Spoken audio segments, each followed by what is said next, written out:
A ship carrying 4,700 cargo containers on board was involved in an accident against one of the bearers of Baltimore Bridge, which led it to its collapse. Out of the 4,700 containers, 56 contained hazardous materials. It was a risky,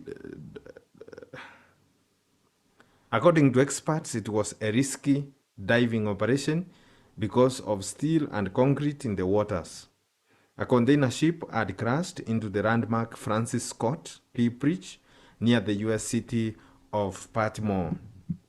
Several vehicles on the bridge at the time branched into the waters of River Batapsco.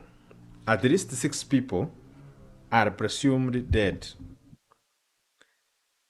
The ship is known as Dali, container ship Dali, it on the bridge bearers. Elsewhere in Australia,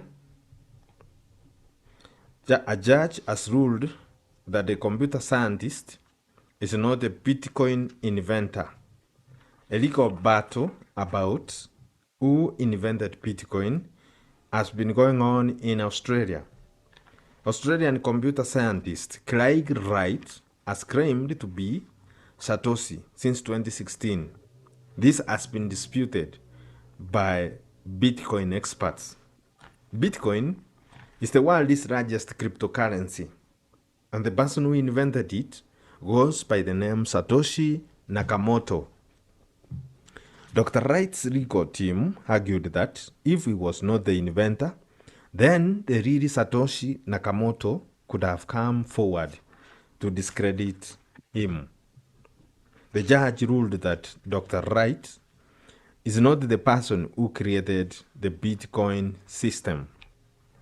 Elsewhere, a woman found with 2 billion British pounds in Bitcoin has been convicted of money laundering.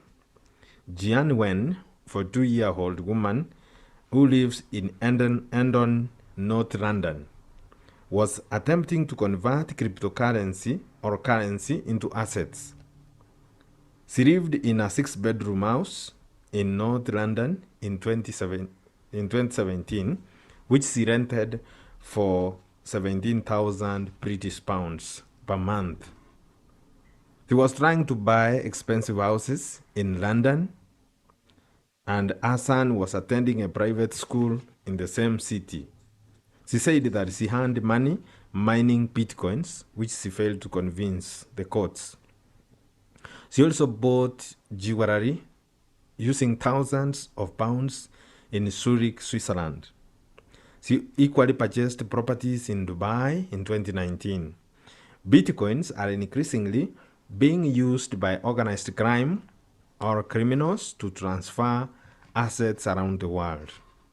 Wen will be sentenced on 10th of May 2024. Elsewhere, European Union countries will not accept passports issued more than 10 years ago.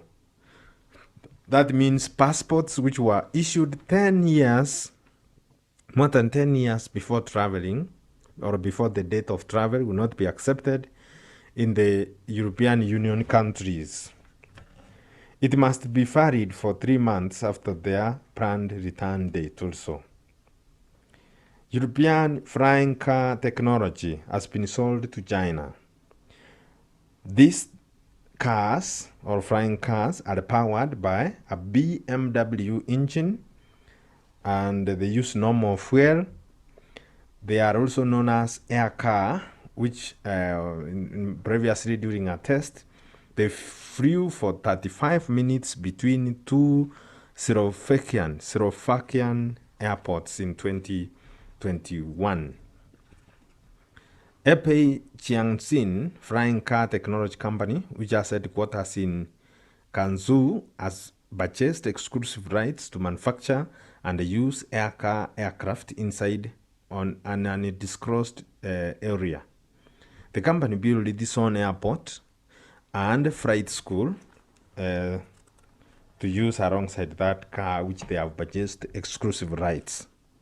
Ehang was awarded a safety certificate by Chinese officials for its electric flying taxi. Aircar requires a runway. Crane Vision, which is the company which is selling the technology, refused to reveal how much they sold the technology for.